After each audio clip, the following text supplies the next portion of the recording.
भारतीय लोकशाही न्यूजमध्ये आपले स्वागत। कार्यकारी संपादक आकाश जळके। अंबड तहसीलदारांचा वाळू माफियांना अंतिम इशारा। आपेगाव प्रकरणी गुन्हे दाखल।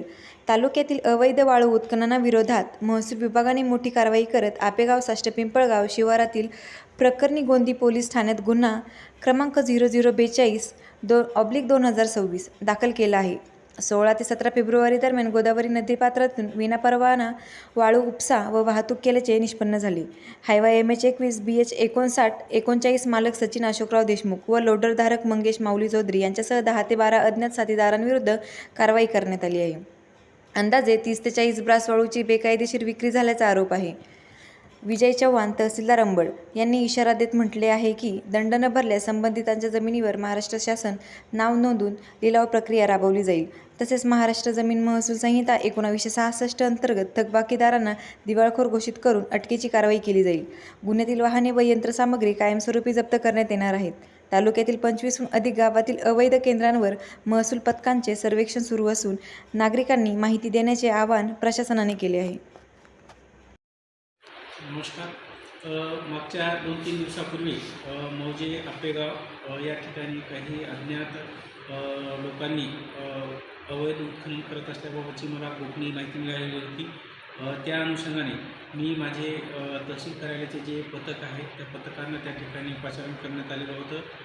त्यावेळेस सदरील पथकाने त्या ठिकाणी चौकशी केली तर त्या ठिकाणाहून अवैधरित्या रात्री बेरात्री उत्खनन झाल्याबाबतचं निदर्शनास आलेलं होतं।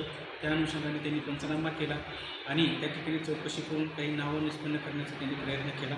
त्या पंचनामा झाल्यानंतर माझे जे काही गोपनीय बातमीदार आहेत त्या गोपनीय बातमीदारांनी काही लोकांची माझ्याकडे नावे दिलेली आहेत। त्या नावाची खात्री केली असता 2 व्यक्ती त्या ठिकाणी अवैध गौण खनिज उत्खनन म्हणजेच रेती उत्खनन करत असल्याबाबतचे कन्फर्म झालेले होते। त्या ठिकाणी खात्री झाल्यानंतर त्या 2 व्यक्ती व त्याचे जवळपास 10 ते 12 इतर साथीदार यांच्या विरोधात अवैध गौण खनिज उत्खनन व वाहतूक केल्या प्रकरणी गुन्हा दाखल करण्यात आलेला आहे।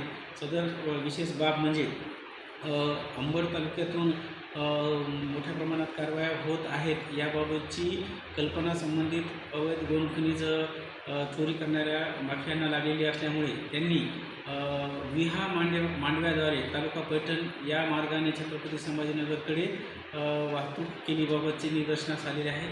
त्या ठिकाणचे सुद्धा मी पुरावे गोळा करण्याचा आम्ही प्रयत्न करत आहोत। त्या ठिकाणी अजून पुराव्यासोबत प्राप्त झाल्यास त्यांच्या विरोधात कारवाई करण्यात येणार आहे। त्याबरोबरच मागच्या अनेक वर्षापासून ज्या वाहनधारकांनी या ठिकाणी अवैध उत्खनन केलेलं आहे त्यांच्यावर दंडात्मक कारवाई करण्यात आलेली आहे। परंतु ते दंडात्मक जी काही कारवाई झालेली आहे ते भरणा न केलेले असे बरेच वाहनं आहेत। त्या वाहनधारकांना महाराष्ट्र जमीन महसूल संहितेच्या कलमान्वये नोटीस देण्यात आलेली आहे। जर समजा त्यांनी वेळेच्या आतमध्ये सदरील दंडाची रक्कम भरणा नाही केली तर त्यांच्या अचल संपत्तीवरती सदरील दंड आकारण्यात येईल। त्यांच्याकडे अचल संपत्ती नसेल किंवा चल संपत्ती नसेल तरी त्यांच्यावरती आपण अगोदर चल अचल संपत्तीवरती दंडात्मक कारवाईचा जो काही बोजा आहे चढवण्याचा प्रयत्न करत आहोत। जर समजा तशी त्यांच्याकडे नसेल आणि त्या बोजा चढवल्यानंतरही जर समजा ते पैसे किंवा दंडाची रक्कम भरत नसल्यास त्यांच्या विरुद्ध अटक करण्याची कारवाईसुद्धा महाराष्ट्र जमीन महसूल संहिता मध्ये नमूद आहे। त्या अन्वये त्यांच्यावर अटक करण्याची सुद्धा कारवाई करण्यात येणार आहे। त्यासोबतच काही वाळू चोर अवैध उत्खनन करणारे जे काही माफी आहेत त्यांच्या जमिनीवर अशा प्रकारचे बोजे चढवण्यात आलेले आहेत। त्यांनीसुद्धा तात्काळ विहित मुदतीमध्ये जर त्यांनी सदरील दंडाची रक्कम भरणा केली नाही तरी त्यांच्या विरुद्धसुद्धा वसुलीची कारवाई आमच्याकडे RRC नोंद करण्यात येणार आहे। त्यांचं जमिनीचे नावं हे महाराष्ट्र शासनाशी लावण्यात येणार आहे व त्याची विक्री करून शासनाचा दंड वसूल करण्यात येणार आहे। त्यासोबतच त्यांनी पैसे नाही भरल्यास त्यांनासुद्धा